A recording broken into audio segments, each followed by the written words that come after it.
Hi guys, இன்னைக்கு நம்ம வந்திருக்கிறது கொச்சி. ஸோ டுடே நம்ம ஒரு மாதிரி இருக்கு. இப்போ நம்ம வந்திருக்கிறது பார்த்தீங்கன்னா போட் ஏறதுக்காக ஃபோர்ட் கொச்சிக்கு போகிறதுக்கு போட் ஏறதுக்காக இங்கே வந்திருக்கோம். நம்ம ஊரில் பார்த்தீங்கன்னா வெறும் மெட்ரோ தான் இருக்கும், இங்கே மெட்ரோ போட்டு எல்லாமே இருக்கும்.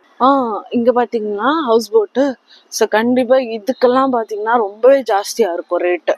ஆக்சுவலாக எனக்கு இந்த இடம் ரொம்ப பிடிச்சிருக்கு சீரியஸாக. நல்லா லைக் போகிற ரோடும் சரி, லைக் வாட்டர் மெட்ரோவும் சரி செம்மையாக இருக்குது. Yes, so full view of water நல்லா இருக்குல்ல பார்க்குறதுக்கு.